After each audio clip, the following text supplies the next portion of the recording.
17 अप्रैल यानी आज नवरात्रि का 9वां दिन है। नवरात्रि का 9वां दिन मां सिद्धिदात्री को समर्पित है। इस दिन मां दुर्गा के नवम स्वरूप सिद्धिदात्री की पूजा अर्चना की जाती है और ऐसे में यहाँ आचार्य जी से आइए जानते हैं मां सिद्धिदात्री के स्वरूप के बारे में, पूजा विधि, मंत्र और महत्व के बारे में। आचार्य जी। धन्यवाद चेल्सी जी आपका। नवरात्रि के आखिरी दिन यानी नवमी को माँ सिद्धिदात्री की पूजा की जाती है। यह माँ दुर्गा का 9वां रूप है। कमल पर विराजमान 4 भुजाओं वाली माँ सिद्धिदात्री लाल वस्त्र में विराजित रहती हैं। इनके चारों हाथों में सुदर्शन चक्र, शंख और गदा रहता है। सिर पर ऊंचा सा मुकुट और चेहरे पर मंद सी मुस्कान माँ की आभा को बढ़ाती है। इस दिन भक्त अपने घरों में कुंजिकाओं को बिठाते हैं, कंजकें स्थापित की जाती है, छोटी कन्याओं को भोजन कराया जाता है, उनका आशीर्वाद लिया जाता है। भगवान शिव ने माँ सिद्धिदात्री की कृपा से ही 8 सिद्धियों को प्राप्त किया। भगवान शिव जो कि तीनों लोकों के मालिक हैं, उन्होंने माँ सिद्धिदात्री की कृपा से सिद्धियां प्राप्त की, तो सोचिए माँ की शक्ति कितनी असीम है।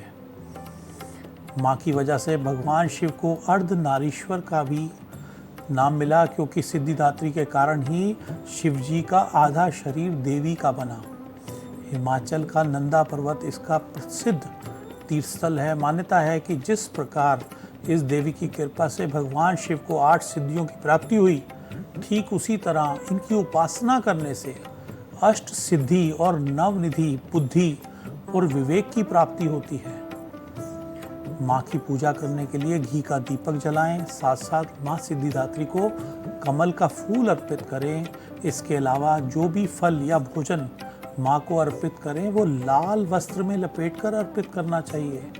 नवमी तिथि को माँ दुर्गा का पूजन, अर्चन, हवन किया जाता है, लेकिन इस तिथि को माँ सिद्धिदात्री का विशेष दिन माना जाता है। सभी सिद्धियों को देने वाली माता बहुत ही कृपालु और दयालु हैं। इनका मंत्र का जाप इस तरीके से करें: ओम सिद्धिदात्रे नमः। पूजा अर्चन के पश्चात हवन, कुमारी पूजन और ब्राह्मण भोजन करवाकर ब्राह्मणों का आशीर्वाद लेना चाहिए। स्त्रियों में मातृ भाव रखने हेतु माँ का मंत्र जाप किया जाता है, जिससे देवी अत्यंत प्रसन्न होती है। भक्त की सभी मनोकामनाओं को माँ पूर्ण करती है। संतान प्राप्ति, नया घर प्राप्त करने के लिए और अपनी कोई भी इच्छा को पूरा करने के लिए माँ की पूजा अवश्य करनी चाहिए। देवी के पूजन अर्चन और जब तब से आपको ये सभी चीज़ों की प्राप्ति होती है।